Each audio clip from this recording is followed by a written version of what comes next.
Good morning, good afternoon, good evening to everybody. And this is Sunny at Radio Works World. And today I'm going to be looking at a new approach to New Year's resolutions. And I'm going to present it to you. And it might be for some people, it might not be for some people, but try new things sometimes. So in 2016, I have been aware of what I tried as an experiment in 2015 to prepare for 2016. And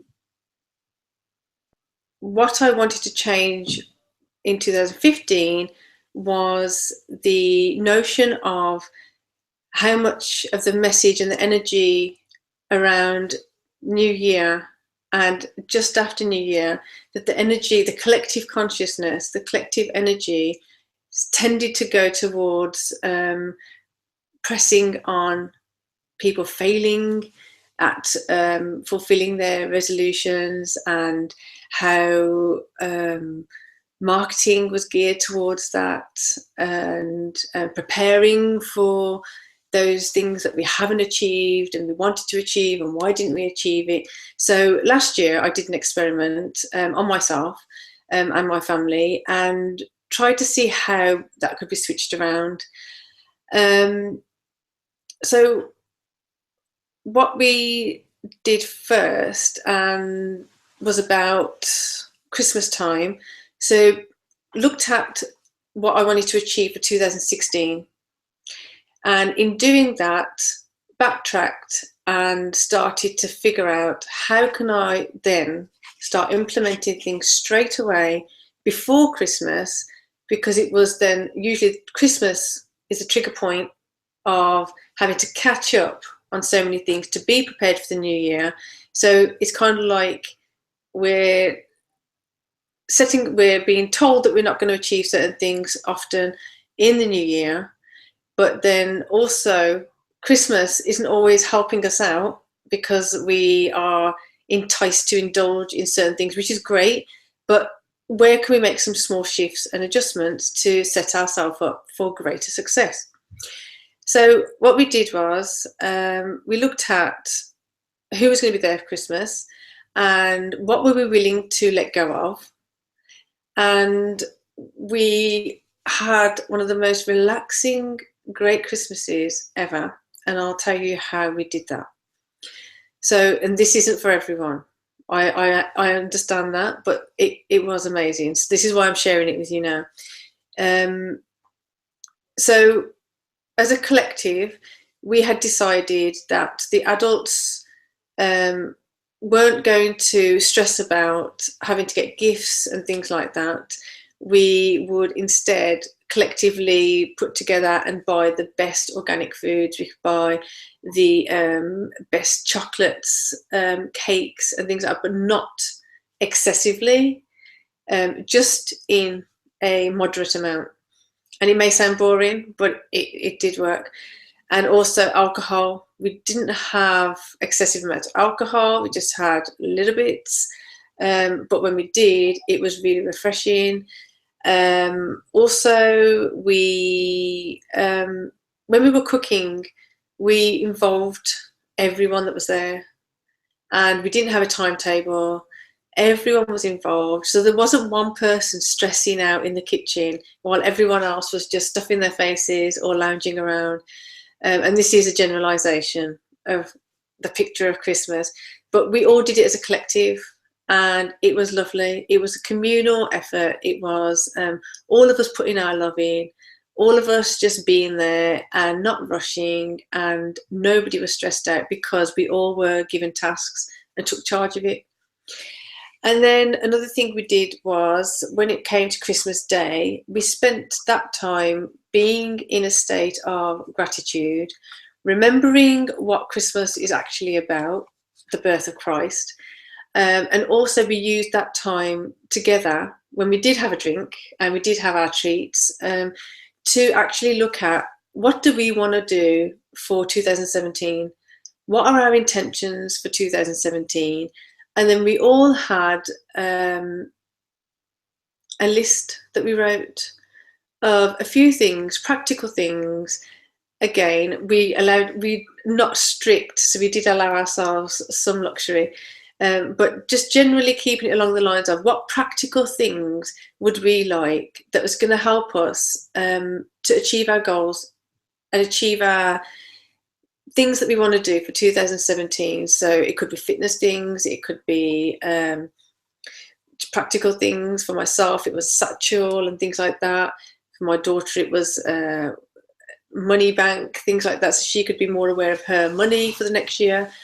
So we all had a list, and it was lovely to see that we were all taking that time to not only be in a space of gratitude, but also from that space creating and manifesting from that great gratitude what we wanted to see come in the next year, in the following year.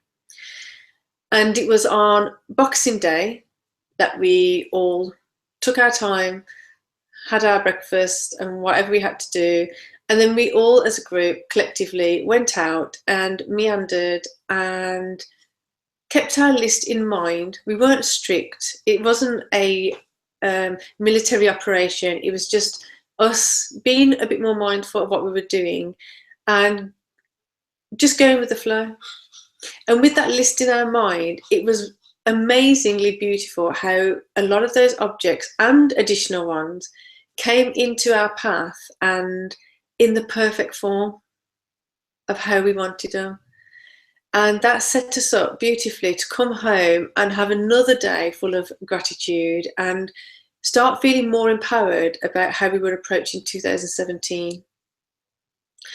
So there are a few things there that were on a practical level that we changed about Christmas, season holiday, and there's different Hanukkah and there's all other celebrations that we have around there, but just bringing it back to appreciation, gratitude, and really going into it, really feeling into it, really going into the energy of it.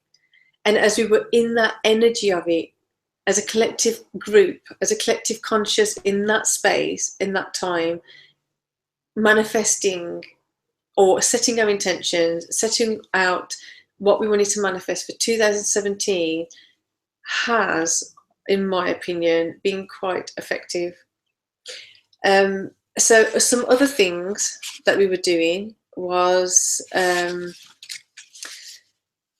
looking at some projects that this was more on a personal level. So 2016, going into 2017, I will be doing the same practice for myself now personally. So what it was in 2015 was which projects have I had, which things have I had that I've wanted to achieve, or I've just let them go, or I've put them on the side and kind of neglected them. And one of them was my jewelry, so I make some statement jewelry, and I wanted to start pushing that forward, and with the intention of the message behind the jewelry, which might be another show altogether. But it's about bringing up the dialogue about feminism and things like that. So bringing in that energy of empowerment as myself, as a female, wanting to step in at the time into 2016 and carry out 2016 with that project in mind. Another project I had in mind was writing. And up until now, I had been writing with the intention of either deleting it or nobody reading it. And that's why when I was setting the intention and I got myself certain things around that deep gratitude Christmas period and into the new year, I was able to set myself up to start making the steps to aim for fulfillment of those things, and to start changing my habits, changing my perspective, and not even going into it's not going to happen, but just understanding the pace of it might be different. So defying a lot of the marketing, defying a lot of what is usually set up to be happening around 1st of January and then the follow-up from 1st January. So those projects are coming to life. They're coming to life with a different energy to any other year before that. So in previous years, it has been getting to that point and wanting to do more, and then them collapsing somewhere along the line. But with setting that intention, I believe in that collective consciousness, in that energy, in that space of, I am going to achieve this. What do I need to put in place for it to be achieved? In Christmas period, instead of waiting until the 1st of December, it just felt the flow was a lot easier. It felt like, why wait until a certain time when it can be done now? Why? And then we're at that point now. It's middle of December, coming up to just Christmas, and there's so much that could be done now in preparation to what do we want to see in 2017. What is the energy that we're feeling around our hopes and our dreams for 2017? And are we putting the stepping stones in place now, so that we can maybe indulge in at Christmas time? We can maybe have a time off and just let go and really just let Christmas be what it's going to be, or Hanukkah, or whatever celebration people are celebrating at that time, or not. But that period, that collective consciousness, that energy, utilizing that energy, and then the period between Christmas, as an example, to the new year, then just going that next step further of being even more prepared for the 1st of January. So then that brings us into the perfection. Everything, like there's the notion of things have to be perfect, and things have to be looking a specific way or feeling a specific way. And during this experiment of my own, I've been better able to honor the energy of those stepping stones, because without the process of going to perfection, like the vision of my perfection is still not achieved yet, but it's a lot more stronger, and it's a lot more achievable now than it has ever been in the past before. And the idea of perfection, it could mean many things to many different people, to many different cultures, to many different meditations that we do, and setting many different ways that we set in. We say affirmations, or if we don't say affirmations, so different practices that we have may set that up, the idea of perfection, up differently. So I would like to say, and I would like to invite the perception of perfection being the stepping stones, being the journey, being the process, being the expansion and the lessons learned during that time of going from A to B, to get to C, to get to D, to get to E, and so on. That is the perfection. That is what we are actually intending. When we've set that as that is what we are intending to do, the next step naturally comes. So instead of perfection being an end goal, perfection is the next step, the next stepping stone, the next task, and embodying it. So there's a few things there that I'm bringing around the concept of New Year's resolutions, just because there's a lot of energy around this time of year. There's a lot of sometimes excuses that we make if things aren't happening, or we sometimes just need a break. We just need to actually let go and just let things be what they are, and being in a space of honoring that, and being in the energy of honoring that.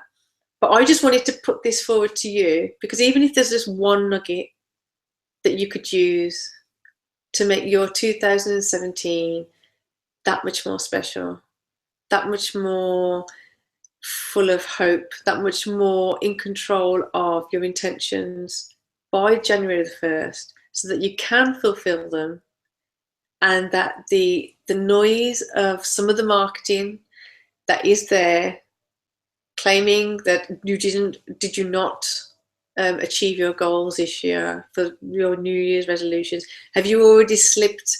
And if you slip, you slip. You can just get back up again. If you slip, what's the lesson in there? Again, the perfection of the journey, the perfection of the next step. So with that, I'm going to wish you a lovely morning, afternoon, or evening, and have a great day. Thank you.